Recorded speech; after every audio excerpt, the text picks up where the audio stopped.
तो आज का पहला क्वेश्चन हमारा यहाँ पर आपको देखिए एक नंबर में पूछा जा रहा है, कहा जा रहा है कि यदि किसी वस्तु पर मिलने वाला लाभ कहा जा रहा है कि विक्रय मूल्य का 1/5 है तो प्रतिशत लाभ की गणना कीजिए। तो यहाँ पर देखिए आपको लाभ की गणना आपको यहाँ पर सिंपली आपको करना है। तो फ्रेंड्स यहाँ पर आपको सिंपली ये करना है, देखिए क्वेश्चन को समझने का प्रयास करेंगे तो बिल्कुल आपका मैथमेटिक्स आपका बनेगा। और आप लोगों का डिमांड भी था मैथमेटिक्स अलग से करा दीजिए, तो प्रैक्टिस सेट में जितनी भी आपका मैथमेटिक्स का क्वेश्चन आपको दिया गया सर आपका सिलेक्टिव टाइप आपको दिया गया, जिस पैटर्न पर जो है सीएसबीसी के द्वारा हर एक बार क्वेश्चन आपका पूछा जाता है, तो यहाँ से भी अगर कवर करते हैं तो ज़्यादा से ज़्यादा क्वेश्चन पर आपका कमांडिंग आपका आ जाएगा। और साथ ही एग्जाम नजदीक है तो ज़्यादा से ज़्यादा आप लोग सेट लगाएंगे। तो यहाँ पर आपको देखिए पहला क्वेश्चन में यहाँ पर आपको देखिए क्या कहा जा रहा है, कहा जा रहा है कि यदि किसी वस्तु का कहा जा रहा है कि यदि किसी वस्तु पर मिलने वाला लाभ कहा जा रहा है कि विक्रय मूल्य का 1/5 है, यानी कहने का मतलब है कि विक्रय मूल्य के साथ आपका क्या लग गया, तो यानी कि जो आपका सेलिंग प्राइस होगा ये आपका कितना हो जाएगा, तो आपका 5 हो जाएगा। उसके बाद कहा जा रहा है कि लाभ आपका कितना है, तो आपका 1 है, यानी कि प्रॉफिट जो आपका ये आपका कितना है 1 है। और उसके बाद कहा जा रहा है कि एक अगर प्रॉफिट हो रहा है उसके बाद इसका कितना है, विक्रय मूल्य आपका 5 है। इसका मतलब है कि इसका जो कॉस्ट प्राइस आपका रहा होगा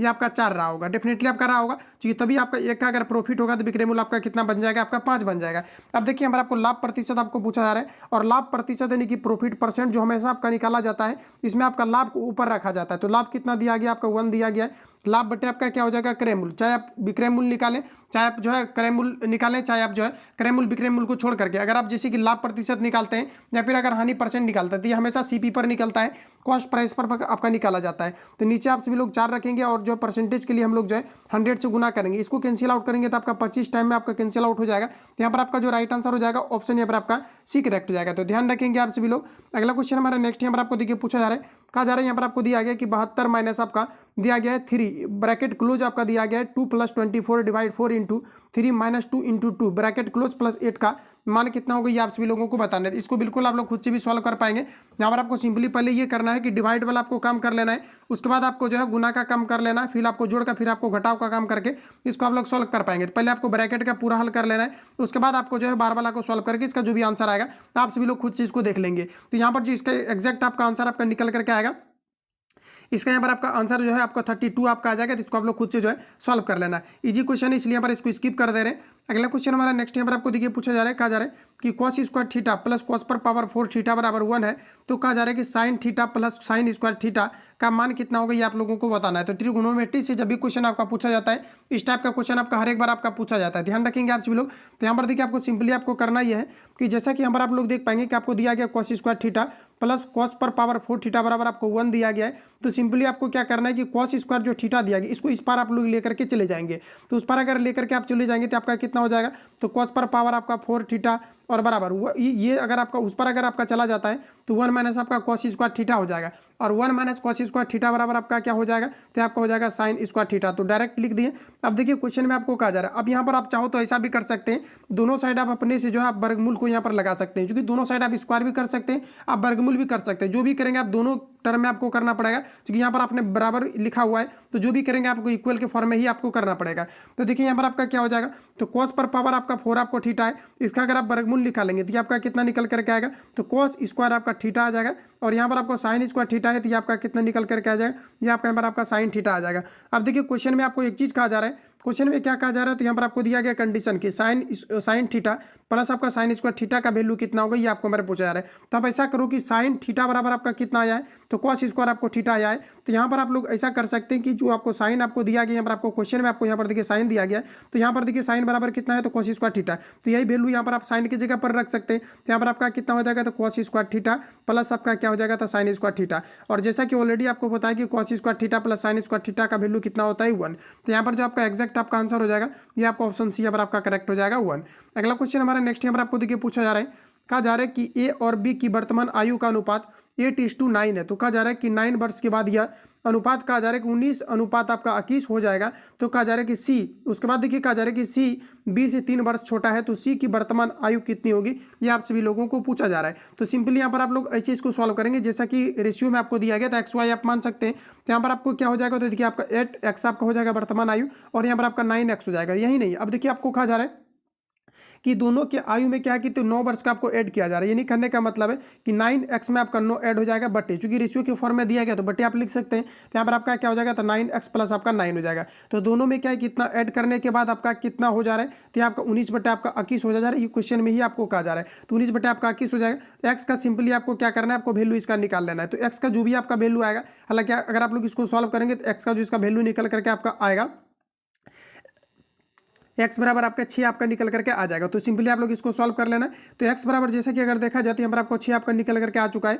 अब देखिए क्वेश्चन में कहा जा रहा है कि सी जो है ये क्या है कि बी से 3 वर्ष आपका छोटा है। तो बी हमें पता रहेगा तभी तो हम लोग सी को निकाल पाएंगे। तो यहाँ पर आपको क्या करना है कि सिंपली आपको बी का वैल्यू आपको निकाल लेना है। तो बी यहाँ पर आपको देखिए कितना दिया गया, 9x आपको दिया गया था। जैसे कि यहाँ पर आप लोग देख पाएंगे, एक आपका पहला हो जाएगा 8x और बी का कितना हो जाएगा आपका 9x हो जाएगा। तो देखिए 9x हो गया और देखिए यहाँ पर आपको सिंपली क्या करना है, एक्स का वैल्यू रख देना है। तो यहाँ पर 9 इंटू आपका कितना हो जाएगा 6, तो 9 चौक आपका कितना हो जाएगा 54 आपका हो जाएगा। तो ये जो वैल्यू आपका निकला है किसका निकला हुआ है, बी का निकला हुआ है। अब देखिए कहा जा रहा है कि सी जो है ये आपका बी से कितना है आपका, तो 3 वर्ष आपका छोटा है। ये क्वेश्चन में ही आपको कहा जा रहा है। जैसे कि यहाँ पर आप लोग देख पाएंगे कि सी जो है आपका बी से कितना वर्ष छोटा है, तो 3 वर्ष आपका छोटा है। और जैसा कि अभी बी आपने कितना निकाला हुआ है 54, तो सिंपली आप क्या करेंगे कि 54 में 3 को माइनस कर देंगे। तो ये आपका वर्तमान आयु जो निकलेगा ये आपका सी का निकल जाएगा, यानी कि 51 आपका निकल जाएगा। तो राइट आंसर यहाँ पर आपका ये करेक्ट हो जाएगा। अगला क्वेश्चन हमारा नेक्स्ट यहाँ पर आपको देखिए पूछा जा रहा है, कहा जा रहा है यहाँ पर आपको कि त्रिभुज एबीसी की भुजाएं दिया गया है 6 सेंटीमीटर, 7 सेंटीमीटर और 8 सेंटीमीटर दिया गया है। तो कहा जा रहा है कि सबसे बड़े कोण का समद्विभाजक, सबसे बड़े कोण का जो समद्विभाजक है, कहा जा रहा है कि सामने वाली भुजा को 2 खंड में विभाजित करता है। तो छोटे खंड की लंबाई कितनी होगी आपको हमारा पूछा जा रहा है। तो सिंपली हम लोग यहाँ पर ऐसा करते हैं, इस प्रकार से सिंपली आपको क्या करना है कि एक आपको ट्रायंगल बना लेना है। और ये देखिए ये जो आपको रेखा नीचे वाला आपको दिख रहा है, इसको जितना आप लोग फैलाएंगे उतना यहाँ पर आपका एंगल आपका ज़्यादा बनेगा। यही आपको कहा जा रहा है कि जो बड़ा एंगल है ये क्या करता है, समद्विभाजक करता है। तो इसको ए मान लेते हैं, इसको बी मान लेते हैं और इसको हम लोग सी मान लेते हैं और बीच वाला को डी मान लेते हैं। अब आपको सिंपली यहाँ पर क्या करना है कि आपको अरेंज कर देना है। तो यहाँ पर जैसा कि देख पाएंगे यहाँ पर आपका 6 ले लेते हैं और यहाँ पर आप लोग सॉरी यहाँ पर 7 ले लेते हैं, यहाँ पर 6 ले लेते हैं और यहाँ पर मान लिया जाए कि आपको 8 ले लेना है। अब देखिए यहाँ पर आपको कहा जा रहा है कि जो ये आपका एंगल है ये सबसे आपका बड़ा कोण है। तो आपको सिंपली क्या करना है कि किसी भी एक चीज़ को आप उठाएंगे, जैसे कि यहाँ पर आपको बड़ा एंगल आपका ये होगा, सबसे बड़ा जो होगा आपका नीचे वाला होगा, क्योंकि जिसका बड़ा कौन है उसका सामने वाला जो भुजा होगा ये आपका सबसे बड़ा होगा। तो सिंपली आपको क्या करना है कि यहाँ पर आपको 8 रख देना है। तो देखिए 8 इसलिए हम लोग रखने क्योंकि बड़ा भुजा जो हम लोग नीचे वाला आधार को मान रहे हैं। तो ये बड़ा भुजा को पुराने के लिए 2 छोटे भुजा का योग करेंगे। तो यानी कहने का मतलब है कि 6 और 7 को आप लोग जोड़ करके नीचे से तुलना कर देंगे, तो बड़ा का तुलना बड़ा से हो गया। अब देखिए आपको निकालना कितना है, तो आपका देखिए कितना हो जाएगा 7 आपका 13 हो जाएगा। अब देखिए निकालना क्या है, तो कहा जा रहा है कि बड़ा भुजा छोटे भुजा की लंबाई कितनी होगी ये आपको मेरा पूछा रहा था। इसमें देखिए छोटा सबसे ज़्यादा कौन है, तो आपके 6 है, तो 6 को आपको सिंपली गुना कर देंगे। आपका कितना हो जाएगा, तो 8 गुना 6 करेंगे तो कितना हो जाएगा 48 और बटे आपका कितना हो जाएगा 13। 48 बटे 13 देखिए आपको कहाँ पर आपको दिया गया है। तो यहाँ पर आपका राइट आंसर जो है ऑप्शन डी यहाँ पर आपका करेक्ट हो जाएगा। अगला क्वेश्चन हमारा नेक्स्ट यहाँ पर आपको देखिए पूछा रहा है, क्वेश्चन में कहा जा रहा है कि राजू एक कार्य को 20 दिनों में पूरा कर सकता है। कहा जा रहा है कि उसने इस पर 5 दिन कार्य किया, उसके बाद शेष कार्य को मोहित ने अकेले 15 दिनों में पूरा किया। वे दोनों एक साथ मिलकर उस कार्य को कितने दिनों में पूरा कर सकते हैं ये आप सभी लोगों को बताना है। सबसे पहले आप लोग चाहो तो यहाँ पर सॉल्व करने का भी आप लोग प्रयास कर सकते हैं, सॉल्व करेंगे बिल्कुल आपका आंसर आपका आ जाएगा।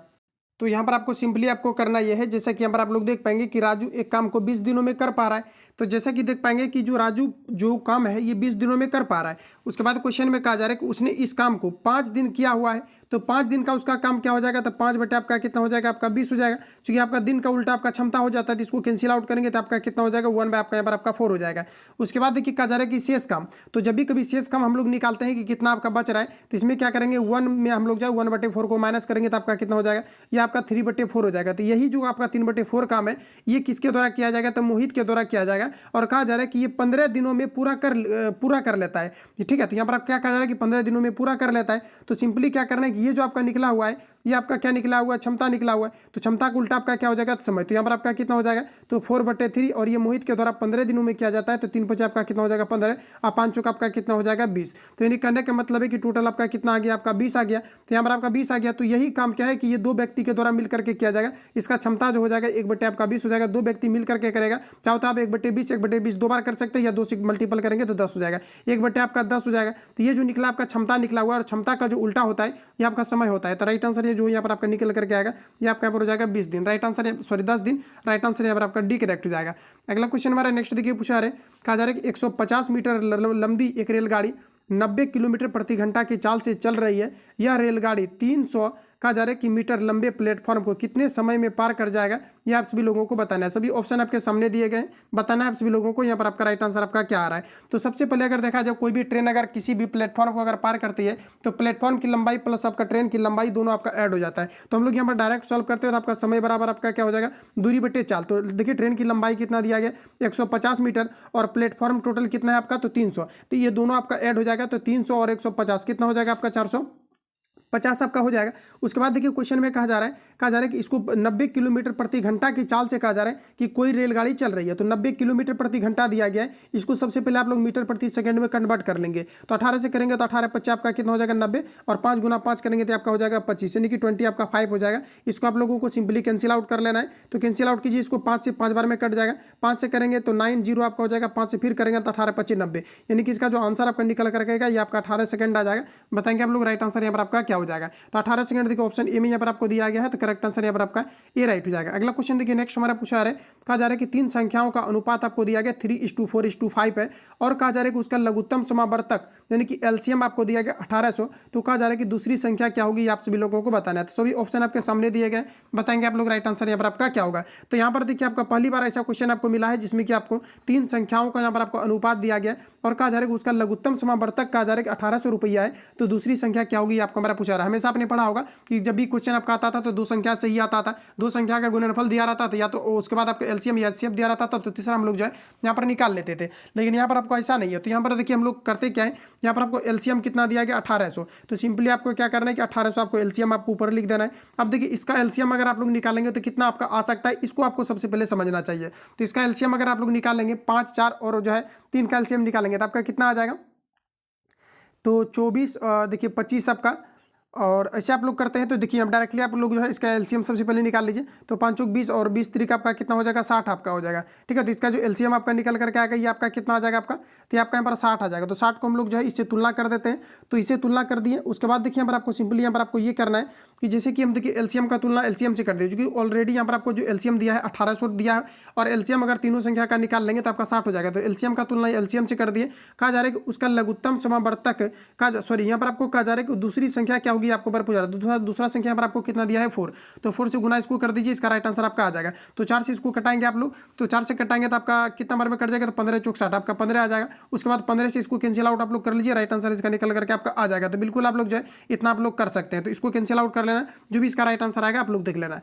अगला क्वेश्चन हमारा नेक्स्ट यहाँ पर आपको देखिए पूछा रहे, कहा जा रहा है कि 5 बल्ब जिसमें 5 कहा जा रहा है कि दोषपूर्ण है, 15 बल्ब जिसमें 5 आपका दोषपूर्ण है और कहा जा रहा है कि उनमें से 3 बल्ब यादृच्छिकता कहा जा रहा है कि चुने जाते हैं, मतलब रेंडमली जो है 3 बल्ब कुछ से निकाले जाते हैं। तो कहा जा रहा है कि केवल एक बल्ब के दोषपूर्ण होने की प्रायिकता क्या होगी, आपको एक बार बताना है। सॉल्व करेंगे आप लोग सबसे पहले और बताएंगे आपका राइट आंसर यहाँ पर आपका क्या आ रहा है। तो देखिए क्वेश्चन में कहा जा रहा है कि 5 आपका बल्ब है। टोटल बल्ब की संख्या की अगर हम लोग बात करते हैं टोटल आपका कितना दिया गया है, तो आपका 5 आपको बल्ब दिया गया है, 15 बल्ब आपको दिया गया है। तो यहाँ पर हम लोग कैसे निकालेंगे, जब भी कभी क्या होता है कि ताश की गड्डी से या फिर बॉल को अगर रेंडमली अगर निकाला जाता है तो यहाँ पर कॉम्बिनेशन का प्रयोग किया जाता है। तो यहाँ पर हम लोग कॉम्बिनेशन यानी फैक्टोरियल का प्रयोग करने वाले हैं। तो यहाँ पर देखिए हम लोग कैसे करेंगे, तो जैसा कि टोटल अगर गेंद की संख्या की अगर बात करें तो 15 आपको दिया गया, इसमें से कहा जा रहा है कि 3 जो है आपका खराब है। 3 क्या है कि आपका निकाला जाता है, 3 निकाला जाता है। तो 15 में से आपका 3 निकलेगा तो आपका कितना हो जाएगा, तो 15 कॉम्बिनेशन आपका यहाँ पर आपका 3 हो जाएगा।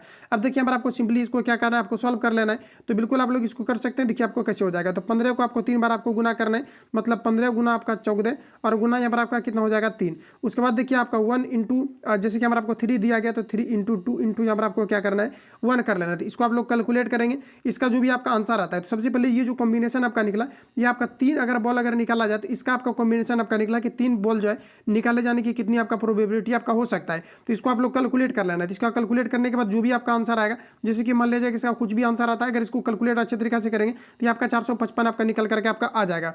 उसके बाद यहाँ पर आपको कहा जा रहा है, देखिए उसके बाद कहा जा रहा है कि 5 जो बल्ब आपका है ये आपका दोषपूर्ण है, मतलब 5 जो आपका बल्ब की संख्या है ये दोषपूर्ण है, मतलब आपका खराब है। तो इसमें आपको सिंपली क्या करना है कि 5 अगर आपका खराब है और इसमें से कहा जा रहा है कि एक बल्ब जो है दोषपूर्ण होने की क्या प्रायिकता हो सकती है, तो 5 कॉम्बिनेशन आपका 1 हो जाएगा। अब देखिए 5 को क्या करना है, 5 इंटू आपका 1 लिखना है, क्योंकि एक बार ही आपको लिखना है। उसके बाद यहाँ पर आपको क्या करना है कि 1 आपको दिया गया, तो 1 इंटू आप लोग जो क्या करेंगे 1 करेंगे सिंपली। तो 1 इंटू यहाँ पर आपका क्या हो जाएगा 1।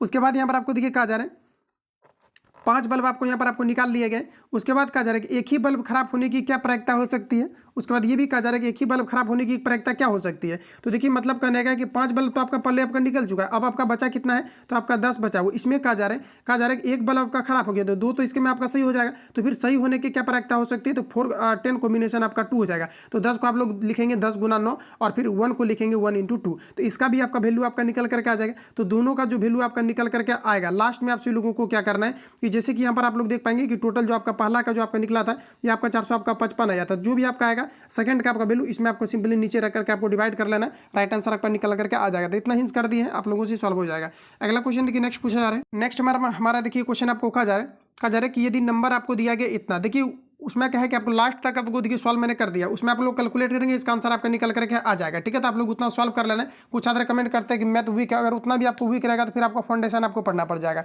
इसलिए चूंकि सेट लगा रहे हैं आप लोग, तो सेट में जिस प्रकार से क्वेश्चन आपको दिया गया थोड़ा आपको पहले से ऑलरेडी आपको आना चाहिए, तभी आपको सेट में आपको प्रॉपर वे में क्लियर आपका हो पाएगा। तो यहाँ पर आपको देखिए कहा जा रहा है कि यदि नंबर आपको यहाँ पर दिया गया इतना, तो कहा जा रहा है कि आरोही क्रम में है, यहाँ पर आपको दे दिया गया कि ये आरोही क्रम में आपका है, और कहा जा रहा है कि इसका माध्य आपको दिया गया 25 आपका है, तो x का वैल्यू कितना होगा ये आप सभी लोगों को बताना है। जैसा कि आपको पता है कि माध्य बराबर हम लोग कैसे निकालते हैं, तो सभी प्रेक्षणों का योग बटे कुल प्रेक्षण निकालते हैं। तो इन सभी को आपको ऊपर में सिंपली क्या करना है, आपको जोड़ करके ऊपर रख देना है, और जितना प्रेक्षण को आपने ऐड किया सभी को काउंट करके नीचे रखेंगे, और इसका माध्य आपको दिया गया है कितना, तो आपको 20 आपका 5 आपको दिया गया, कैलकुलेट करेंगे एक्स का इसका वैल्यू आपका निकल करके आ जाएगा। तो जो एक्स का आपका वैल्यू आएगा वही आपका राइट आंसर आपका आ जाएगा। तो राइट आंसर यहाँ पर आपका ए इसके लिए आ जाएगा। आप लोग इसको सॉल्व कर लेना है। इस प्रकार के क्वेश्चन को काफ़ी ज़्यादा मैंने आपको सॉल्व भी आपको करा दिया हुआ है। देखिए इसको अगर सॉल्व करना चाहते हैं तो देखिए आप सॉल्व इसलिए नहीं कर रहे हैं क्योंकि ज़्यादा आपको फिर टाइम आपको देना पड़ जाएगा। तो यहाँ पर आपको देखिए, यहाँ पर आपको दिया गया 3 6 7 x और 11 15 आपको 19 जो है 20 और 25 यहाँ पर आपको 28 दिया गया। सिंपली आपको क्या करना है,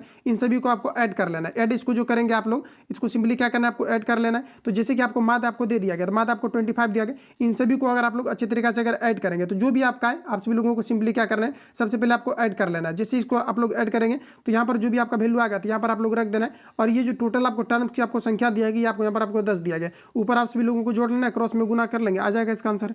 आगे बढ़ जाता है। अगला क्वेश्चन देखिए नेक्स्ट हमारा पूछा है, कहा जा रहा है कि इसमें डैश धरती शब्द का अर्थ नहीं है, तो बताएंगे आप लोग राइट आंसर क्या हो जाएगा। इसमें से जो निम्न ऑप्शन आपको दिया गया, धरती शब्द का अर्थ कौन सा आपको नहीं दिया गया ऑप्शन में से, ये आप सभी लोगों को बताना है। तो यहाँ पर आपका राइट आंसर हो जाएगा अल्लाह। ये आपका धरती शब्द का अर्थ नहीं है, बाकी जितने भी आपको दिया गया ये सभी आपका जो है धरती शब्द का आपको अर्थ आपको दिए गए। ठीक है, आगे बढ़ जाते हैं। अगला क्वेश्चन हमारा देखिए पूछा रखा जाए कि कहा जा रहा है कि समासों को उसके विग्रह वाक्य के साथ जोड़िए। तो यहाँ पर देखिए सभी ऑप्शन आपको सामने दिए गए हैं, यहाँ पर आपको जोड़ते चलना है। तो कैसे आप लोग जोड़ेंगे, तो यहाँ पर आपको जो भी आपको जिसके साथ आपका रिलेट करेगा ये आपको यहाँ पर सिंपली आपको बता देना है। तो देखिए यहाँ पर आपको ऑप्शन दिया गया, कुछ आपको नेक्स्ट पेज में आपको गया है और कुछ आपका यहाँ पर जो है आपका ये वाला पेज में आपको आ गया। तो इसका आप लोग स्क्रीनशॉट कर लेना है और आप सभी लोगों को मैच करके इसको जो अच्छे तरीके से आपको रीड कर लेना है। ठीक है, तो यहाँ पर आपको कुछ आपको दिया गया, तत्पुरुष अभिभाव समास करके आपको दिया गया, द्वंद्व समास, बहुव्रीहि समास और दीर्घ समास आपको दिया गया। तो इसका जो राइट आंसर आपका आ जाएगा डी आपका आ जाएगा। तो आप लोग इसको जो है मैच कर लेना, क्योंकि 2 पेज में आपका चला गया है।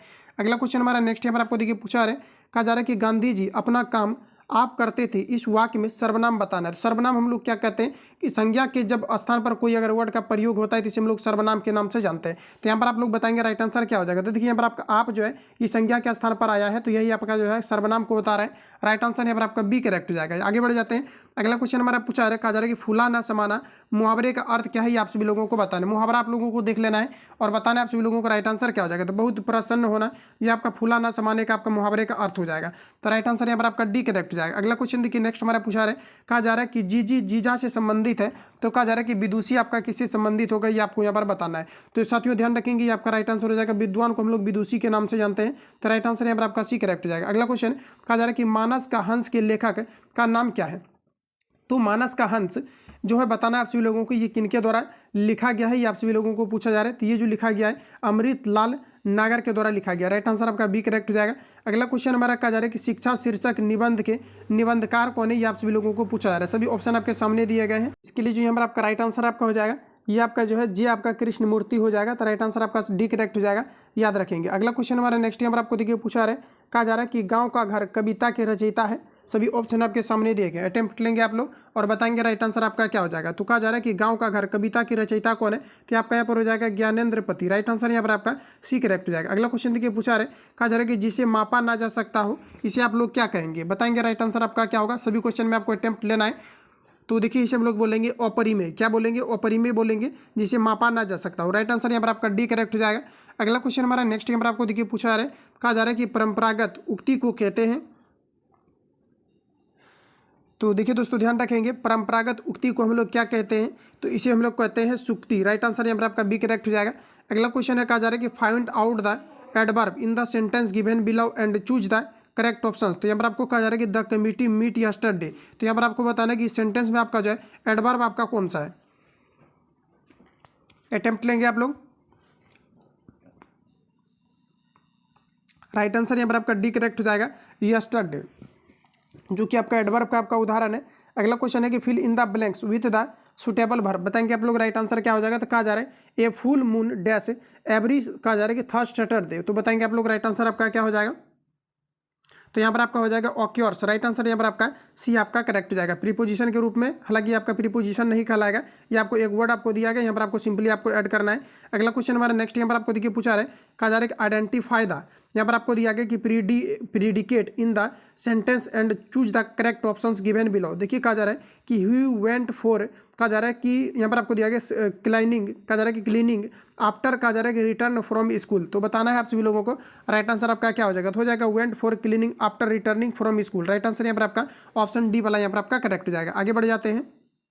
अगला क्वेश्चन देखिए आपके सामने रहे, बताएंगे आप लोग राइट आंसर आपका क्या हो जाएगा। तो कहा जा रहा है कि change the given sentence into indirect narration, choose the correct options. तो यहाँ पर आपको दिया गया है कि ही सैड डिड यू, कहा जा रहा है कि राइट ए लेटर। तो सभी ऑप्शन आपके सामने दिए गए हैं, बताना है आप सभी लोगों को यहाँ पर आपका नरेशन आपका यहाँ पर क्या बनेगा। तो देखिए दोस्तों यहाँ पर आपका जो एग्जैक्ट आपका राइट आंसर आपका हो जाएगा, इसके लिए आपका ये आपका यहाँ पर हो जाएगा ही आस्क्ड मी, हो जाएगा if I had written a letter. Right answer यहाँ पर आपका ए करेक्ट हो जाएगा। नेक्स्ट क्वेश्चन हमारा कहा जा रहा है कि we can not repair this lock. तो सभी ऑप्शन आपके सामने दिए गए हैं। तो यहाँ पर आपको कहा जा रहा है कि हम लोग इस जो है लॉक को रिपेयर नहीं कर सकते हैं। तो यहाँ पर आपको बताना है इसके लिए आप जो है कौन से सेंटेंस का आप यूज करेंगे दूसरे रूप में, ये चीज़ें आपको यहाँ पर पूछा जा रहा है। तो यहाँ पर आपका हो जाएगा this lock can not repair, B आपका हो जाएगा रिपेयर्ड। राइट आंसर आपका बी करेक्ट हो जाएगा। अगला क्वेश्चन हमारा कहा जा रहा है कि विच वर्ड इज अपोजिट, कहा जा रहा है कि ऑफ सिंपल। तो देखिए सिंपल का आपको जो है यहाँ पर आपको एंटोनिम्स मतलब अपोजिट वर्ड आपको बताना है। तो सिंपल का मतलब होता है आपका सरल और कॉम्प्लेक्स का मतलब होता है आपका जटिल। तो ये आपका यहाँ पर राइट आंसर आपका हो जाएगा। अगला क्वेश्चन देखिए पूछा रहे, कहा जा रहा है कि choose the nearly mean the same as sufficient. तो देखिए आपको सफिशियंट का आपको ऐसा वर्ड बताना है जो कि इसके नज़दीक मीनिंग को रिप्रेजेंट करे। तो यहाँ पर बताएंगे आप लोग राइट आंसर आपका यहाँ पर क्या हो जाएगा। सभी ऑप्शन आपके सामने दिए गए हैं। तो देखिए फ्रेंड्स याद रखेंगे सफिशियंट का मतलब होता है पर्याप्त, और इसके लिए आपको बताना है अपोजिट आपका वर्ड यहाँ पर आपका क्या हो जाएगा। तो इसके लिए यहाँ पर आपका राइट आंसर आपका हो जाएगा ऑप्शन बी यहाँ पर आपका करेक्ट हो जाएगा। ठीक है, तो ध्यान रखेंगे यहाँ पर आपका हो जाएगा एडेक्वेट आपका हो जाएगा। राइट आंसर आपका बी करेक्ट हो जाएगा। अगला क्वेश्चन देखिए नेक्स्ट हमारा पूछा जा रहा है, कहा जा रहा है कि fill in the blanks with the suitable adjective given the options. कहा जा रहा है कि Deepu is my dash brother. तो देखिए यहाँ पर आपका जो राइट आंसर आपका हो जाएगा ये आपका हो जाएगा एल्डर ब्रदर। राइट आंसर आपका ए करेक्ट हो जाएगा। अगला क्वेश्चन देखिए पूछा रहा है, कहा जा रहा है कि select the option that can used er, कहा जा रहा है कि as a one word substitute for the given group of word. तो कहा जा रहा है कि वी लर्न, यहाँ पर आपको कहा जा रहा है कि नॉन फॉर बेड, कहा जा रहा है कि क्वालिटीज, और कहा जा रहा है कि डीड्स। तो बताएंगे आप लोग राइट आंसर यहाँ पर आपका क्या हो जाएगा। सभी ऑप्शन यहाँ पर आपको सामने दिए गए। तो यहाँ पर आपका देखिए जो एग्जैक्ट आपका आंसर हो जाएगा ये आपका यहाँ पर हो जाएगा ऑप्शन ए। अगला क्वेश्चन हमारा पूछा रहा है कि कहा जा रहा है कि fill in the blanks with appropriate articles given in the options. तो यहाँ पर आपको कहा जा रहा है कि फ्रेंच इज डैश, कहा जा रहा है कि इजी लैंग्वेज।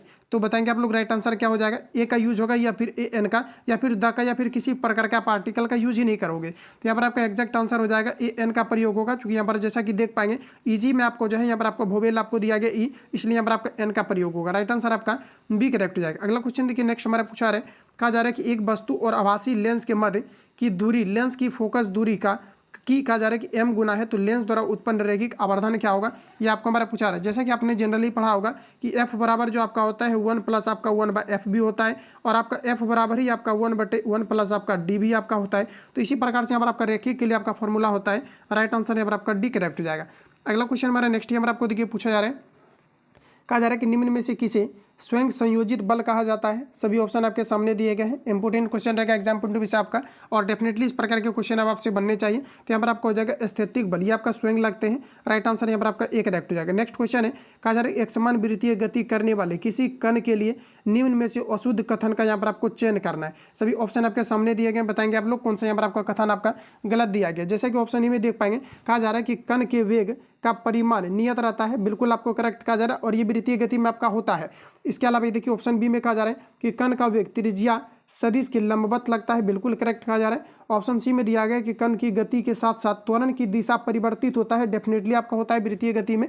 और यहाँ पर आपको दिया गया कि त्वरण का परिमाण नियत रहता है, ये त्वरण का मान इसमें नियत आपका नहीं रहता है, वृत्तीय गति में त्वरण का मान हमेशा जो है बदलते रहता है। और एकमात्र ऐसा कंडीशन है कि जिसमें कि वेग में अगर परिवर्तन ना भी हो तो वृत्तीय गति में त्वरण उत्पन्न आपका होते रहता है। तो यहाँ से क्वेश्चन आपका पूछा जाता है कि किस स्थिति में त्वरण उत्पन्न होगा यदि वेग समान हो। तो आपको याद रखना है कि वृत्तीय गति में मात्र एक ऐसा कंडीशन है। राइट आंसर यहाँ पर आपका डी करेक्ट हो जाएगा।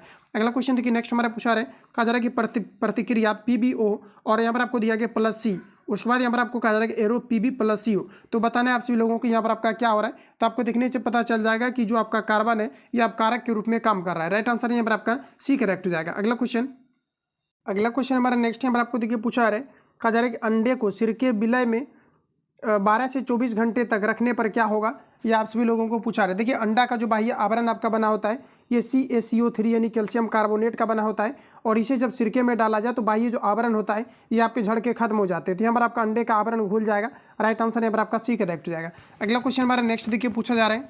अगला क्वेश्चन आपके सामने रहे, बनाएंगे आप लोग और बताएंगे राइट आंसर आपका क्या हो जाएगा। और जिस भी क्वेश्चन को ऑलरेडी आपको आंसर आता है आप सभी लोगों को कमेंट करके बताते चल रहा है। तो देखिए हमारा कहा जा रहा है, पीतल यानी कि ब्रॉस के विषय में निम्नलिखित में से कौन सा कथन आपको सही दिया गया है, ये आपको हमारा पूछा रहा है। देखिए सबसे पहले तो क्वेश्चन आपका पूछा जाता है कि जो आपका पीतल होता है ये किसका आपका मिश्र धातु होता है। तो साथियों ध्यान रखेंगे आप सभी लोग, ये कॉपर और आपका जिंक का होता है। बड़ा फेमस क्वेश्चन है ये, आपका हमेशा आपका जो है पूछा जाता है। तो यहाँ पर आपका देखिए राइट आंसर आपका क्या होगा। तो कहा जाएगा ये एक तत्व, ये तो आपका गलत हो जाएगा। ये एक यौगिक है, ये भी आपका गलत हो जाएगा, क्योंकि आप जिसका यौगिक का कहने का मतलब है कि जिसका आप सूत्र नहीं लिख पाते हैं उसको आप यौगिक जिसका सूत्र लिख पाते हैं उसको आप यौगिक बोलेंगे, लेकिन क्या आप पीतल का सूत्र लिख पाएंगे क्या, बिल्कुल नहीं। तो ये आपका यहाँ पर आपका गलत हो जाएगा। कहा जा रहा है कि यह कॉपर और जस्ता का मिश्र धातु होता है, बिल्कुल आपका यहाँ पर करेक्ट हो जाएगा। तो ऑप्शन सी यहाँ पर आपका राइट हो जाएगा। ध्यान रखेंगे आप सभी लोग। अगला क्वेश्चन देखिए पूछा रहे, कहा जा रहा है कि निम्नलिखित में से अनुचुंबकीय पदार्थ कौन सा है, ये आप सभी लोगों को पूछा रहे। तो दोस्तों ध्यान रखेंगे आप सभी लोग, अनुचुंबकीय पदार्थ का जो इसमें से आपका एग्जाम्पल यहाँ पर आपको हो जाएगा, ये आपको हो जाएगा प्लेटिनम। राइट आंसर आपका ये करेक्ट हो जाएगा। इसके अलावा देखिए जो कॉपर आपका होता है तांबा, ये भी आपका अनुचुंबकीय होता है। ये प्रीवियस पेपर में जो पूछा गया था ये तांबा देकर के पूछा गया था। ये अनुचुंबकीय नहीं प्रतिचुंबकीय आपका होता है, ये जो है मैग्नेट में आपका नहीं चिपकता है। तो यहाँ पर आपका राइट आंसर जो है ऑप्शन ये आपका एक करेक्ट हो जाएगा। ध्यान रखेंगे।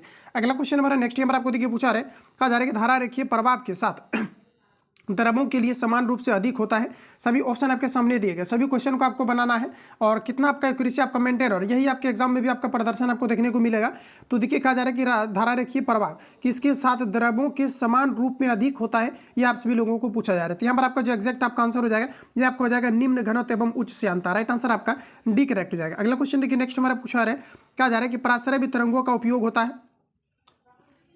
तो देखिए पराश्रव्य तरंग हम लोग सबसे पहले समझते हैं कि किसको बोलते हैं। तो देखिए पराश्रव्य तरंग क्या होता है, आपका जो 20,000 हर्ट्ज से आपका अधिक जो ध्वनि आपका प्रोड्यूस होता है इसे हम लोग पराश्रव्य तरंग के अंतर्गत रखते हैं। तो बताएंगे आप लोग राइट आंसर क्या हो जाएगा। और अपसरव्य क्या मतलब होता है कि जो आपका 20,000 हर्ट्ज से आपका जो कम आपका ध्वनि हो जाता है इसे हम लोग अपसरव्य के अंतर्गत रखते हैं। और पराश्रव्य मतलब होता है 20,000 हर्ट्ज से अधिक आपका ध्वनि। और आपको जो श्रव्य ध्वनि होता है आपका ये 20,000 हर्ट्ज से लेकर के 20,000 हर्ट्ज के बीच जो आपका रेंज में अलग होता है, तो इसे हम लोग जो है श्रव्य ध्वनि के नाम से जानते हैं। इतने फैक्ट को याद रखेंगे आप सभी लोग।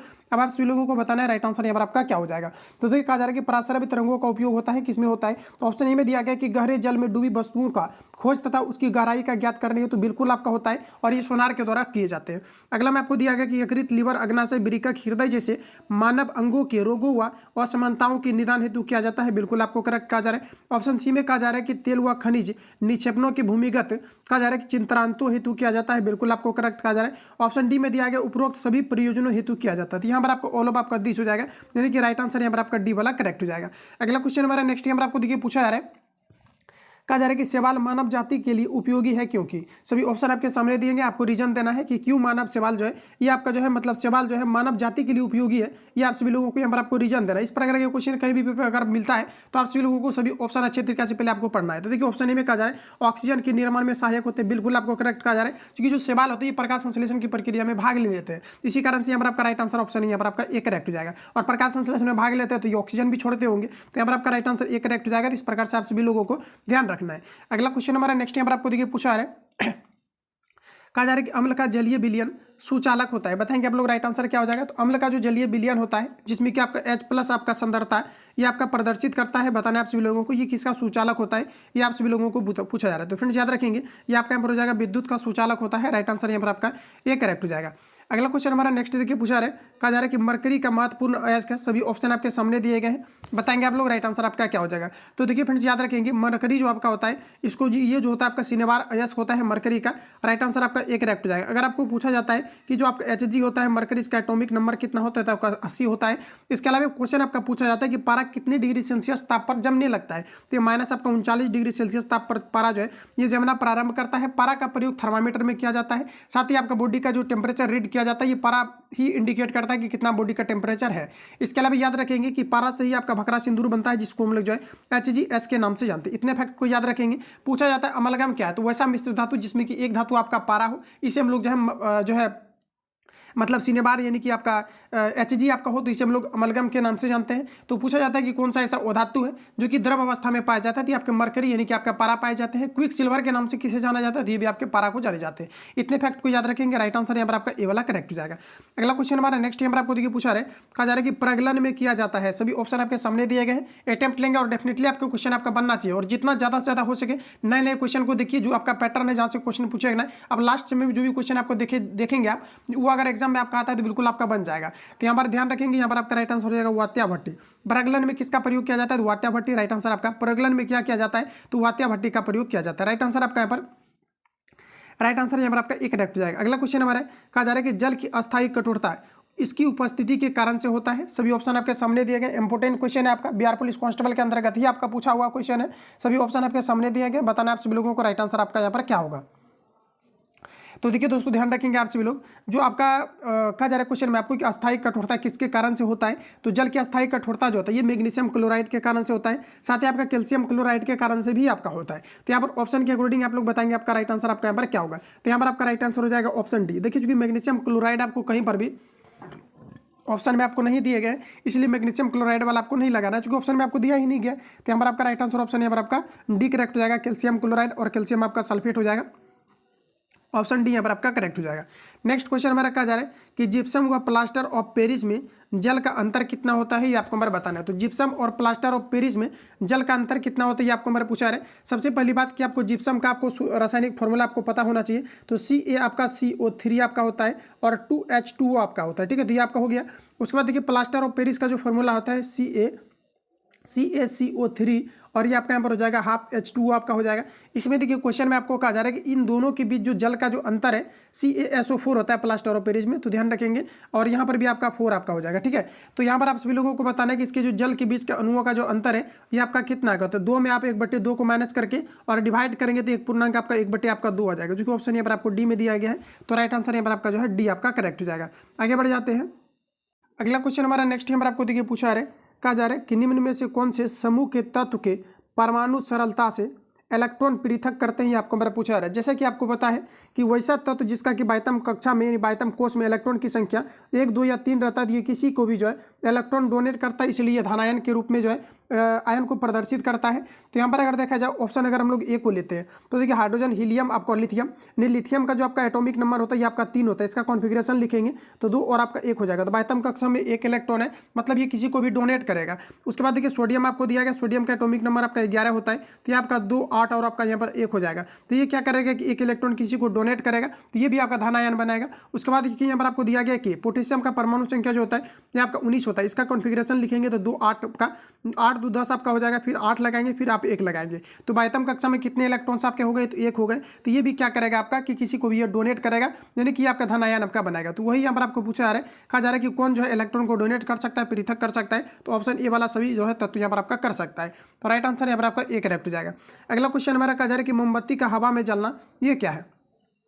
तो देखिए मोमबत्ती का हवा में जलना ये क्या है, तो आपका यहाँ पर हो जाएगा ऑक्सीकरण है, क्योंकि ऑक्सीजन मिलेगा तभी मोमबत्ती जो है आपका हवा में जलेगा। राइट आंसर यहाँ पर आपका बी करेक्ट हो जाएगा। अगला क्वेश्चन हमारा कहा जा रहा है कि एस्टर के क्षारीय जल अपघटन को कहते हैं। सभी ऑप्शन आपके सामने दिए गए हैं, बताएंगे आप लोग राइट आंसर आपका क्या हो जाएगा। तो देखिए दोस्तों यहाँ पर आपका जो एक्जैक्ट आंसर हो जाएगा, एस्टर के क्षारीय अपघटन को क्या कहा जाता है, तो इसे कहा जाता है साबुनीकरण। राइट आंसर यहाँ पर आपका बी करेक्ट हो जाएगा। अगला क्वेश्चन देखिएगा नेक्स्ट हमारा पूछा रहा है, कहा जा रहा है कि निम्न में कौन एक जीवाणु जनित रोग है, ये आप सभी लोगों को बताना है। सभी ऑप्शन आपके सामने दिए गए, अटेम्प्ट लेंगे आप लोग पहले, और जिसका भी आंसर आपको ऑलरेडी आपको पता है कमेंट बॉक्स में देंगे। तो यहाँ पर आपको फ्रेंड्स याद रखना है कि निम्न में से कौन एक कहा जा रहा है कि जीवाणु जनित रोग है। तो तपेदिक जो होता है ये आपका जीवाणु जनित रोग है, बाकी जितने भी आपको दिए गए ये सभी विषाणु के कारण से होता है। तो जीवाणु के कारण से आपका तपेदिक आपका होता है। तो राइट आंसर यहाँ पर आपका सी वाला करेक्ट हो जाएगा। अगला क्वेश्चन देखिए पूछा रहा है, कहा जा रहा है कि शिकागो को एक दूसरे से अलग किया जाता है। तो देखिए शिकागो को कहा जा रहा है कि कोशिकाओं कहा जा रहा है कि कोशिकाओं को एक दूसरे से अलग किया जाता है। ये किसके द्वारा किया जाता है, ये आपको यहाँ पर पूछा रहा है। ये जो किया जाता है सेंट्रीफ्यूगेशन के द्वारा किया जाता है। राइट आंसर यहाँ पर आपका ये करेक्ट हो जाएगा। अगला क्वेश्चन देखिए नेक्स्ट हमारा पूछा रहा है, कहा जा रहा है कि मेंडल ने इनमें से किस लक्षण का अध्ययन नहीं किया, ये आपको हमारा पूछा रहा है। तो देखिए मेंडल ने जो अध्ययन किया था ये पुष्प का रंग का किया था, झुर्रीदार या फिर जो है फुलाई फल के का भी अध्ययन किया था, और बीज का रंग का भी किया था, लेकिन बीज का आकार इसके बारे में इन्होंने जो है अध्ययन नहीं किया था। तो यहाँ पर आपका एग्जैक्ट आंसर जो हो जाएगा ऑप्शन ए करेक्ट हो जाएगा। अगला क्वेश्चन, ऐसा हार्मोन जो पादप में पानी की कमी के कारण रंध्र के बंद होने को नियंत्रित करते हैं, ये कौन सा पादप है, ये आपको नंबर बताना है। सभी ऑप्शन आपके सामने दिए गए हैं, तो ध्यान रखेंगे। ये आपको हो जाएगा एब्सिसिक आपका जो है एसिड आपका हो जाएगा। राइट आंसर यहाँ पर आपका ये करेक्ट हो जाएगा। अगला क्वेश्चन नेक्स्ट हमारे यहाँ पर आपको देखिए पूछा जा रहा है, कहा जा रहा है यहाँ पर आपको कि कौन से एंजाइम को आणविक कैंची कहा जाता है, ये आपको नंबर बताना है। तो फ्रेंड्स याद रखेंगे कि ये जो आपका एंजाइम है किसी आणविक जो है कैंची कहा जाता है, तो इससे जो है रिस्ट्रिक्शन को कहा जाता है। राइट आंसर यहाँ पर आपका ये वाला यहाँ पर आपका राइट हो जाएगा। अगला क्वेश्चन हमारा नेक्स्ट यहाँ पर आपको देखिए पूछा जा रहा है, कहा जा रहा है यहाँ पर आपको कि लड़की के टुकड़े कहा जा रहा है कि लकड़ी के टुकड़े जल में रखने पर यह फूल जाता है, इसके फूलने का कारण क्या है, ये आप सभी लोगों को बताना है। तो जैसे कि आपको पता है कि किसी भी अगर लकड़ी को अगर आप पानी में फेंक देते हैं तो इसके बीच में जो रिक्त स्थान होते हैं लकड़ी के, उसमें क्या होता है कि पानी के जो अंशतः या पूर्णतः पानी क्या होता है कि उसके जो भी रिक्त स्थान होते हैं वहाँ पर आकर के एडजस्ट हो जाते हैं और उसके कारण से वो फूलने लगते हैं। तो यहाँ पर आपको बताना है राइट आंसर आपका क्या हो जाएगा। तो यहाँ पर आपका राइट आंसर हो जाएगा अंतः शोषण के कारण से। अगला क्वेश्चन हमारा कहा जा रहा है कि पुरुष के रीछन का शिखर क्या कहलाता है, ये आपको नंबर बताना है। तो सभी ऑप्शन आपके सामने दिए गए हैं, बताएंगे आप लोग राइट आंसर आपका क्या हो जाएगा। तो ये आपका हमारा करेक्ट आंसर हो जाएगा ग्लांस, ऑप्शन यहाँ पर आपका बी करेक्ट हो जाएगा। अगला क्वेश्चन हमारा नेक्स्ट यहाँ पर आपको देखिए पूछा रहा है, कहा जा रहा है कि अर्जुन पुरस्कार पाने वाली प्रथम भारतीय महिला थी। सभी ऑप्शन आपके सामने रहे, अटेम्प्ट लेंगे आप लोग। तो दोस्तों ध्यान रखेंगे कि जो अर्जुन पुरस्कार सर्वप्रथम जो दिया गया था, ये दिया गया था एन यहाँ पर आपको हो जाएगा लम्सडेन को दिया गया था। राइट आंसर आपका बी करेक्ट हो जाएगा। और यहाँ पर देखिए प्रथम बार से आपको रिलेटेड आपको पूछा जा रहा है, तो थोड़ा आपको डेट भी आपको माइंड में रखना है। तो ये आपको हो जाएगा 1961 में सर्वप्रथम जो है अर्जुन पुरस्कार जो है ये आपका एन लम्सडेन को दिया गया था। राइट आंसर यहाँ पर आपका बी करेक्ट हो जाएगा। इतनी चीज़ों को आप लोग यहाँ पर थोड़ा ध्यान में रखेंगे। आगे बढ़ जाते हैं अगला, और ये जो दिया जाता है अर्जुन पुरस्कार ये जो है खेल प्रशिक्षण के क्षेत्र में दिया जाता है, जो है उत्कृष्ट योगदान में दिया जाता है। अगला क्वेश्चन हमारा नेक्स्ट यहाँ पर आपको देखिए पूछा जा रहा है, कहा जा रहा है कि निम्न में से किस मुख्यमंत्री को उच्चतम कहा जा रहा है कि असैनिक पुरस्कार भारत रत्न मिला था, ये आप सभी लोगों को बताना है। तो ये मिला था तमिलनाडु के स्वर्गीय एमजी रामचंद्रन को मिला था। राइट आंसर आपका बी करेक्ट हो जाएगा। अगला क्वेश्चन देखिए नेक्स्ट हमारा पूछा जा रहा है, कहा जा रहा है कि भारत में प्रथम स्टॉक एक्सचेंज किस वर्ष में स्थापित हुआ था, ये आप सभी लोगों को बताना है। तो यहाँ पर आपका हो जाएगा 1875 में। ध्यान रखेंगे कि भारत में प्रथम स्टॉक एक्सचेंज किस वर्ष में पारित हुआ था, 1875 में हुआ था। राइट आंसर आपका बी करेक्ट हो जाएगा। आगे बढ़े अगला क्वेश्चन देखिए नेक्स्ट हमारा पूछा रहा है, कहा जा रहा है कि भारतीय अमेरिकी लेखक श्याम शरण द्वारा लिखित पुस्तक की पहचान करें। तो भारतीय अमेरिकी लेखक के द्वारा जो श्याम शरण जो पुस्तक लिखा गया है ये आपको पर पूछा रहा है। देखिए क्वेश्चन में कहा जा रहा है कि भारतीय अमेरिकी लेखक श्याम शरण द्वारा लिखित पुस्तक की आपको पहचान करना है। ये कौन सा पुस्तक जो है श्याम शरण के द्वारा लिखा गया था, how India sees the world आपका हो जाएगा। राइट आंसर आपका ए करेक्ट हो जाएगा। इंपॉर्टेंट क्वेश्चन है, इसको आप लोग ध्यान में रखेंगे। राइट आंसर आपका ए करेक्ट हो जाएगा, उसकी आपका रिपीटेड आपका है। आगे बढ़ जाते हैं, हमारा नेक्स्ट क्वेश्चन है, कहा जा रहा है कि मैजिक सिटी के नाम से जाना जाता है। सभी ऑप्शन आपके सामने दिए गए हैं। साथियों ध्यान रखेंगे मैजिक सिटी के नाम से जो है आपका मोंटे कार्लो को जाना जाता है। राइट आंसर आपका सी करेक्ट हो जाएगा। अगला क्वेश्चन है कि लाल बजरी का बादशाह किसे कहा जाता है, ये आप सभी लोगों को बताना है। तो ये जो कहा जाता है राफेल नडाल को कहा जाता है। ऑप्शन यहाँ पर आपका ये करेक्ट हो जाएगा। अगला क्वेश्चन देखिए नेक्स्ट हमारा पूछा जा रहा है, कहा जा रहा है कि निम्नलिखित में से कौन सा एक संयुक्त राष्ट्र का कहा जा रहा है कि यहाँ पर आपको दिया गया सशस्त्र शाब्दी विकास का लक्ष्य नहीं है, ये आपको हमारा पूछा रहा है। तो यहाँ पर आपका एग्जैक्ट आंसर हो जाएगा जन्म दर एवं मृत्यु दर को कम करना। राइट आंसर आपका बी करेक्ट हो जाएगा। क्वेश्चन को एक बार आप लोग रिपीट कर लेना, क्योंकि नया क्वेश्चन आपका ऐड हुआ है।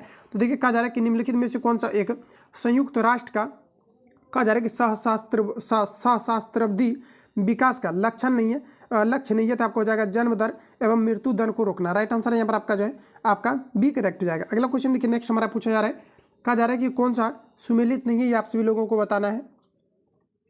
तो देखिए फ्रेंड यहाँ पर याद रखेंगे आप सभी लोग। देखिए क्वेश्चन में जो आपको कहा जा रहा है कि कौन सा आपको सुमेलित नहीं दिया गया है, ये आपको हमारा पूछा रहा है। तो देखिए कहा जा रहा है कि जो यहाँ पर आपको खर्ची पूजा दिया गया, ये कहा जा रहा है असम में मनाया जाता है, जो कि यहाँ पर आपको गलत कहा जा रहा है। देखिए जो खर्ची पूजा है ये असम में नहीं मनाया जाता। खर्ची पूजा जो मनाया जाता है ये आपके त्रिपुरा में आपका मनाया जाता है। राइट आंसर यहाँ पर आपका त्रिपुरा होना चाहिए था, इसलिए यहाँ पर आपका गलत दिया गया। बाकी जो भी आपको दिए गए सटीक आपको याद रखना कि हॉर्नबिल जो फेस्टिवल है ये नागालैंड में मनाया जाता है। यहाँ पर आपको दिया गया कि वांगाला महोत्सव ये मेघालय में मनाया जाता है। चेरिया ओवा जो मनाया जाता है ये आपका मणिपुर में मनाया जाता है। तो ये आपका गलत दिया गया है।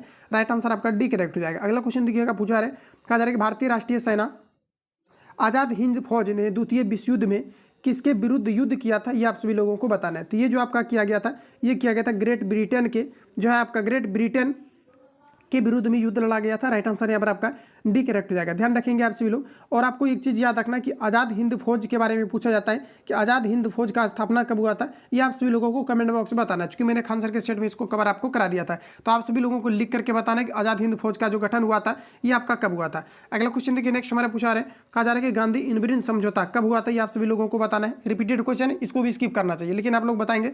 राइट आंसर यहाँ पर आपका क्या हो जाएगा। तो साथियों ध्यान रखेंगे, गांधी इरविन जो समझौता हुआ था ये कहीं कहीं पर आपको दिया रहता है 1932 आपको दिया रहता है, और कहीं कहीं पर ऑप्शन में आपको दिया रहता है 1931 आपको दिया रहता है। ये दोनों ऑप्शन जो है आपको मिलता है, और दोनों तरह के क्वेश्चन को मैंने आपको जो है आपको कवर आपको कराया हुआ। तो एग्जैक्ट अगर हम लोग यहाँ पर बात करें तो जो गांधी इरविन आपका समझौता हुआ था ये 5 मार्च को हुआ था। कब हुआ था, तो 5 मार्च 1931 को हुआ था। और आपका जो पहला आंसर होगा ये आपका यहाँ पर हो जाएगा राइट आंसर ऑप्शन यहाँ पर आपका बी करेक्ट जाएगा। तो इन चीज़ों को आप लोग ध्यान में रखेंगे।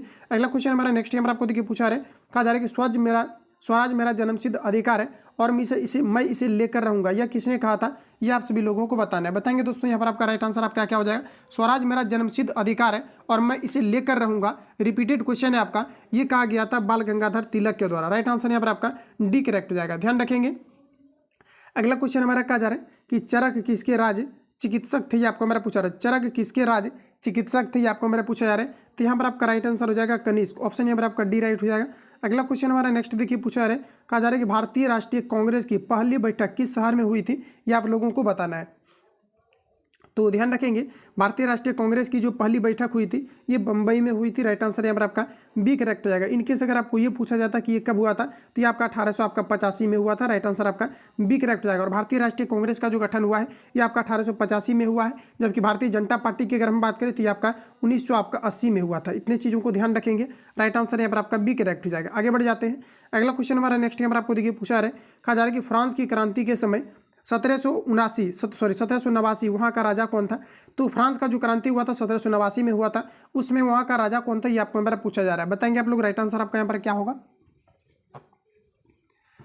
तो देखिए यहाँ पर आपका जो करेक्ट आंसर हो जाएगा ये आपका यहाँ पर हो जाएगा लुई 16। ऑप्शन यहाँ पर आपका बी राइट हो जाएगा। अगला क्वेश्चन है, कहा जा रहा है कि हिमालय की सर्वोच्चम श्रेणी कौन सी है, ये आपको मेरा पूछा रहा है। तो हिमालय का जो सर्वोच्च श्रेणी हो जाएगा ये आपका हो जाएगा हिमाद्री। राइट आंसर आपका बी करेक्ट हो जाएगा। अगला क्वेश्चन देखिएगा, नेक्स्ट हमारा पूछा रहा है, कहा जा रहा है कि किसको पार कर लेने पर एक दिन जुड़ जाता है, ये आपको मेरा पूछा जा रहा है। तो यहाँ पर आपका एग्जैक्ट जो आंसर हो जाएगा 180 अक्ष जो है देशांतर पश्चिम से पूर्व पार कर लेने के बाद एक दिन आपका हो जाता है। राइट आंसर आपका डी करेक्ट हो जाएगा। नेक्स्ट क्वेश्चन हमारा, ऑस्कर पुरस्कार 2023 में सर्वश्रेष्ठ अभिनेता का अवार्ड किसने जीता है, ये आपको हमारा बताना है। सभी ऑप्शन आपके सामने है। करंट का क्वेश्चन है, करंट का सिलेक्टिव क्वेश्चन आपको दिया गया, तो आपका हो जाएगा ब्रेंडन फ्रेजर। राइट आंसर आपका ये करेक्ट हो जाएगा। तो एक बार रिपीट कर लेना, क्योंकि करंट का भी वेटेज आपका जो है अच्छा खासा आप कराना है। तो देखिए, ऑस्कर पुरस्कार 2023 में सर्वश्रेष्ठ अभिनेता का अवार्ड किसने जीता है, तो ये जीता गया है ब्रेंडन फ्रेजर के द्वारा। राइट आंसर आपका ये करेक्ट हो जाएगा। नेक्स्ट क्वेश्चन हमारा अगला देखिए पूछा रहे, कहा जा रहा है कि चारागाह को पंपास कहा जाता है। बताएंगे आप लोग। राइट आंसर क्या हो जाएगा। देखिए क्वेश्चन आपको पूछा जाता है कि पंपास जो घास स्थल है ये किस देश में, ये क्वेश्चन आपका 2019 के भी शिफ्ट में आपका पूछा गया था। तो आपका दक्षिण जो है आपके अमेरिका में है। राइट आंसर यहाँ पर आपका बी करेक्ट हो जाएगा। अगला क्वेश्चन है, कहा जा रहा है कि गुजरात विजयनगर यादगार में अकबर ने निम्नलिखित में से किसका निर्माण कराया था, ये आपको मेरा बताना है। तो यहाँ पर आपका हो जाएगा बुलंद दरवाजा का। राइट आंसर आपका यहाँ पर बी करेक्ट हो जाएगा। ध्यान रखेंगे आप सभी लोग। फ्रेंड्स, यहाँ से क्वेश्चन आपको याद रखना कि बुलंद दरवाजा का जो निर्माण कराया गया था ये फतेहपुर सीकरी में कराया गया था, और ये जो हुआ था आपका कब हुआ था, तो 1572 में हुआ था। इन चीज़ों को आप लोग माइंड में फिट रखेंगे। बुलंद दरवाजा का निर्माण कहाँ पर है, तो आपको हो जाएगा फतेहपुर सीकरी में है। बुलंद दरवाजा का निर्माण कब हुआ, तो ये आपको हो जाए 1572 में हुआ। ये चीज़ें आपको यहाँ पर ध्यान में रखना है। राइट आंसर यहाँ पर आपका बी करेक्ट हो जाएगा। तो क्वेश्चन को एक बार रिपीट कर लेना आप लोग। कहा जा रहा है कि गुजरात विजयनगर यादगार में अकबर ने निम्नलिखित में से किसका निर्माण कराया था, तो आपका हो जाएगा बुलंद दरवाजा का। राइट आंसर आपका बी हो जाएगा। अगला क्वेश्चन हमारा पूछा है, कहा जा रहा है कि अजंता और एलोरा की गुफाएं किस राज्य में स्थित है, ये आपको हमारा पूछा है। इंपोर्टेंट क्वेश्चन है आपका, याद रखेंगे आप सभी लोग। ये महाराष्ट्र में स्थित है। राइट आंसर यहाँ पर आपका डी करेक्ट हो जाएगा। अगला क्वेश्चन कि किस अवधि में पूरा भारतवर्ष दक्षिण पश्चिमी मानसून के प्रभाव में आ जाता है, ये आप सभी लोगों को बताना है। तो ध्यान रखेंगे यहाँ पर आपका राइट आंसर हो जाएगा 20 से आपका 30 जून। राइट आंसर आपका सी करेक्ट हो जाएगा। अगला क्वेश्चन देखिए, नेक्स्ट हमारा पूछा रहा है, कहा जा रहा है कि अधिकांश मौसमी घटनाएं डैश में संपन्न होती है। तो इस भी क्वेश्चन को मैंने आपको कवर कराया हुआ है कि जो क्षोभ मंडल होता है इसमें सबसे ज़्यादा जो मौसमी घटनाएं घटित होता है ये अक्सर जो है सभी वायुमंडलीय घटनाएं जो है ये आपका क्षोभ मंडल के अंतर्गत होता है। तो यहाँ पर आपका राइट आंसर आपका बी करेक्ट हो जाएगा। आयन मंडल में जो है रेडियो कम्युनिकेशन को छोड़ा जाता है और आपका यहाँ पर दिया गया समताप मंडल, तो इसमें वायुयान उड़ते हैं। इतने फैक्ट को याद रखेंगे। अगला क्वेश्चन हमारा नेक्स्ट देखिए पूछा रहे, कहा जा रहा है कि 49वीं कहा जा रहा है कि पैरेलल लाइन किन दो देशों के बीच की सीमा है, ये आप सभी लोगों को बताना है। तो यहाँ पर आपका देखिए एग्जैक्ट जो आंसर हो जाएगा ये आपका हो जाएगा यूएस और कनाडा। क्वेश्चन को आप लोग रिपीट कर लेना। कहा जा रहा है कि 49वीं पैरेलल लाइन किन दो देशों के बीच की सीमा है, तो यहाँ पर आपका राइट आंसर हो जाएगा यूएसए और आपका हो जाएगा कनाडा। राइट आंसर आपका बी करेक्ट हो जाएगा। अगला क्वेश्चन है, कहा जा रहा है कि अधिकार सामाजिक जीवन की वे दशाएं हैं जिसके बिना मनुष्य अपना पूर्ण विकास नहीं कर पाता है, यह कथन किसका है, ये आप सभी लोगों को बताना है। सभी ऑप्शन आपके सामने है। कहा जा रहा है कि अधिकार सामाजिक जीवन की वे दशाएं हैं जिसके बिना मनुष्य अपना पूर्ण विकास नहीं कर पाता है, यह कथन किनका है, ये चीज़ें आपको पूछा जा रहा है। तो ये आपका यहाँ पर एग्जैक्ट हो जाएगा, यह लॉस्की का है। राइट आंसर आपका करेक्ट हो जाएगा। तो थोड़ा ध्यान रखेंगे। अगला क्वेश्चन देखिए, नेक्स्ट हमारा पूछा रहा है, कहा जा रहा है कि क्रिकेट टूर्नामेंट विजय हमारे ट्रॉफी 2022 का खिताब किसने जीता था, ये आप सभी लोगों को बताना है। तो ये जीता गया था सौराष्ट्र के द्वारा। राइट आंसर आपका बी करेक्ट हो जाएगा। अगला क्वेश्चन है कि देशी रियासतों के एकीकरण का श्रेय किसको जाता है, तो ये जाता है सरदार पटेल को। राइट आंसर आपका सी करेक्ट हो जाएगा। देशी रियासतों का एकीकरण श्रेय किसको जाता है, तो ये सरदार पटेल को जाता है। राइट आंसर आपका सी करेक्ट हो जाएगा। आगे बढ़ जाते हैं। अगला क्वेश्चन हमारा नेक्स्ट यहाँ पर आपको देखिए पूछा जा रहा है, कहा जा रहा है कि यदि राष्ट्रीय आपात घोषित किया जाता है तो उसके प्रत्येक डैश बाद संसद का अनुमोदन प्राप्त करना आवश्यक है। मोस्ट वीवीआई क्वेश्चन है आपका, रिपीटेड है, याद रखेंगे आप सभी लोग। यहाँ पर आपका राइट आंसर हो जाएगा प्रत्येक 6 माह पर जो अप्रूवल आपका होता है। अगला क्वेश्चन देखिए, नेक्स्ट हमारा पूछा रहा है, कहा जा रहा है कि भारतीय संविधान की प्रारूप समिति के अध्यक्ष कौन थे, रिपीटेड क्वेश्चन है, इसको भी माइंड में फिट रखेंगे आप लोग। ये आपका हो जाएगा doctor Bhimrao Ambedkar. Right answer आपका एक करेक्ट हो जाएगा। कहा जा रहा है कि भारतीय संविधान की प्रारूप समिति के अध्यक्ष कौन थे, तो डॉक्टर भीमराव अंबेडकर थे। राइट आंसर आपका एक करेक्ट हो जाएगा। और आपको याद रखना, पूछा जाता है कि अंबेडकर जयंती कब मनाया जाता है, तो याद रखेंगे आप सभी लोग ये 14 अप्रैल को मनाया जाता है। ये बिहार फायरमैन के एग्जाम में क्वेश्चन आपका पूछा हुआ था। अगला क्वेश्चन हमारा नेक्स्ट देखिए पूछा है, कहा जा रहा है कि विश्व व्यापार संगठन की स्थापना कब हुई थी, यानी कहने का मतलब है कि वर्ल्ड ट्रेड ऑर्गेनाइजेशन WTO के बारे में बताना है कि WTO की जो स्थापना हुआ था वर्ल्ड ट्रेड ऑर्गेनाइजेशन का, इसकी स्थापना कब हुआ था, ये आपको मेरा पूछा रहा है। तो दोस्तों ध्यान रखेंगे आप सभी लोग, ये आपका हुआ था 1995 में, यानी कि आपका जो है 1995 में जो है WTO की स्थापना हुआ था वर्ल्ड ट्रेड ऑर्गेनाइजेशन का। ध्यान रखेंगे एग्जैक्ट अगर पूछा जाता है तो 1 जनवरी 1995 को ये जो है आपका वर्ल्ड ट्रेड ऑर्गेनाइजेशन की स्थापना किया गया था और ये व्यापार का सर्वोच्चम जो है आपका एक संगठन आपका बनाया गया है। ठीक है, तो ध्यान रखेंगे आप सभी लोग। और साथ ही आप लोगों को याद रखना है इसका, अगर आपको फुल फॉर्म अगर पूछा जाता है कि WTO का फुल फॉर्म क्या होता है, तो ये आपका वर्ल्ड ट्रेड आपका ऑर्गेनाइजेशन होता है और ये व्यापार कार्यों के लिए जो है सर्वोच्चम ये आपका संस्थाएं मानी जाती है। आगे बढ़ जाता है। अगला क्वेश्चन है कि बिहार की जनसंख्या में 2011 में 10 की वृद्धि हुई थी, बताएंगे आप लोग। राइट आंसर यहाँ पर आपका क्या होगा, तो देखिए हमारा आपका राइट आंसर आपका हो जाएगा ये आपका 25.07 जो है % की वृद्धि हुई थी। राइट आंसर यहाँ पर आपका सी करेक्ट हो जाएगा, याद रखेंगे। और अगर यहाँ पर अगर बात किया जाए कि जो जनसंख्या घनत्व सर्वाधिक रहा था ये बिहार का ही रहा था, जिसमें कि 1100 आपका जो है 6 व्यक्ति प्रति वर्ग किलोमीटर में आपका जो है एवरेज आपका निकाला गया था। राइट आंसर आपका सी करेक्ट हो जाएगा, ध्यान रखेंगे। अगला क्वेश्चन हमारा पूछा रहा है कि भारतीय संविधान के किस अनुच्छेद में अनुसूचित जनजातियों के लिए राष्ट्रीय आयोग का प्रावधान है, ये आपको हमारा पूछा है। तो भारतीय संविधान के किस अनुच्छेद में अनुसूचित जनजातियों के लिए कहा जा रहा है कि के लिए राष्ट्रीय आयोग प्रावधान है, ये आप सभी लोगों को बताना है। तो ये आपका जो है आर्टिकल आपका 338 आपका ये हो जाएगा। क्वेश्चन को रिपीट कर लेना, इंपोर्टेंट है। भारतीय संविधान के किस अनुच्छेद में अनुसूचित जनजातियों के लिए राष्ट्रीय आयोग का प्रावधान है, तो ये आपका आर्टिकल 338 ये हो जाएगा। ऑप्शन यहाँ पर आपका ये करेक्ट हो जाएगा। आगे बढ़ जाते हैं। अगला क्वेश्चन हमारा नेक्स्ट देखिए पूछा रहे, कहा जा रहा है कि भारत में प्रथम रेलवे लाइन निम्नलिखित में से किसने बिछवाई थी, ये आप सभी लोगों को बताना है। फ्रेंड्स इंपोर्टेंट क्वेश्चन रहेगा एग्जाम पॉइंट ऑफ व्यू से आपका। तो ये जो बिछवाया गया था ये जॉर्ज क्लार्क के द्वारा।